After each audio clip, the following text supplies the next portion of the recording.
আসসালামু আলাইকুম। যাদের পুডিং পারফেক্ট হয় না বা ভেঙে যায়, অনেক সময় দেখা যায় পুডিংটা কিন্তু ডিমের একটা এক্সট্রা উগ্র গন্ধ থাকে, তাহলে কিন্তু আজকের রেসিপিটা তাদের জন্য। সম্পূর্ণভাবে ডিমের গন্ধ ছাড়া আর কিভাবে পুডিং এরকম স্মুথ হবে সেই রেসিপিটা নিয়ে কিন্তু আপনাদের সাথে হাজির হয়েছি। তো কথা না বাড়িয়ে চলুন দেখে দিচ্ছি। আর হ্যাঁ, যদি পুরো ভিডিওটা দেখেন তাহলেই কিন্তু এরকম পারফেক্ট পুডিং বাসায় বানিয়ে নিতে পারবেন, আর যদি স্কিপ করেন তাহলে কিন্তু একদমই লস হবে। তো চলুন দেখে দেই। 1/4 কাপ চিনি দিয়ে দিচ্ছি আর 1 টেবিল চামচ পানি দিয়ে এখন এটাকে ক্যারামেল করে নিতে হবে। অবশ্যই চুলার আঁচটা এই পর্যায়ে মিডিয়াম হিটে রাখবেন, একদমই হাই হিট বা লো ফ্লেমে রাখতে যাবেন না, তাহলে কিন্তু ক্যারামেলটা পারফেক্ট হয় না। এ তো দেখেন চিনিগুলো কত সুন্দর একা একা গুলে আসতেছে। এই পর্যায়ে আমি একটা স্প্যাচুলার সাহায্যে এভাবে বারবার করে নেড়ে দিব। খুব বেশি নাড়ার প্রয়োজন নেই, তাহলে কিন্তু চিনিটা দলা পেকে যাবে। যখন দেখবেন এরকম কালার আসতেছে, তখনই নিজের কাঙ্ক্ষিত কালার আসার আগেই 1 থেকে 2 সেট আগে এটা নামিয়ে নিতে হবে, নইলে কিন্তু ক্যারামেলটা পুড়ে যাবে। এ তো খুব দ্রুত যে মোল্ডে সেট হতে দিতে হবে সেই মোল্ডে কিন্তু ঢেলে নিতে হবে, নাহলে কিন্তু ক্যারামেলটা পুড়ে তিতা লাগবে। এখন চতুর্দিক থেকে ছড়িয়ে নিয়ে এটাকে একটা সাইডে রেখে দেবো যতক্ষণ না ঠান্ডা হয়। ঠান্ডা হলে ক্যারামেলটা আপনা আপনি সেট হয়ে যাবে। এখন একটা বাটিতে রুম টেম্পারেচারে থাকা 3টে ডিম নিয়ে নিচ্ছি আর দিয়ে দিচ্ছি 1/2 কাপ চিনি। অবশ্যই ফ্রিজে থাকলে আধা ঘন্টা থেকে 1 ঘন্টা আগে বের করে রাখবেন।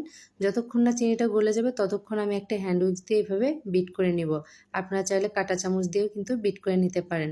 এ তো প্রায় 5-7 মিনিটের মতো আমি এভাবে বিট করে নিচ্ছি যতক্ষণ না চিনিটা গলে যায়। 5-7 মিনিট পর কিন্তু চিনিটা পারফেক্টভাবে গলে গিয়েছে। এখন এখানে আগের থেকে জাল করে রাখা 1 কাপ ঘন দুধ দিয়ে দিচ্ছি আর দিয়ে দিচ্ছি 1 টেবিল চামচ কর্নফ্লাওয়ার, সে সাথে 1 চিমটি লবণ। এতে করে মিষ্টির স্বাদটা একদমই ব্যালেন্স থাকবে। আবারও ভালো করে মিশিয়ে নিতে হবে। এই কর্নফ্লাওয়ারটাই মূলত ডিমের গন্ধটাকেও দূর করবে, আর পুডিংটাও কিন্তু কোনোভাবে ছিদ্র হবে না এবং ভেঙে যাবে না তৈরি করার পর। এটা অবশ্যই দিবেন, কোনোভাবে স্কিপ করবেন না। এখন একদম স্মুথ পুডিং পেতে চাইলে অবশ্যই এটাকে ছেঁকে নিতে হবে, তাই তো একটা ছাঁকনির সাহায্যে এটাও ছেঁকে নিচ্ছি। এখন চলে যাব এটাকে স্টিম করতে। একটু ট্যাপ ট্যাপ করে দিচ্ছি যাতে কোনো এয়ারস বাবল ক্রিয়েট না হয়।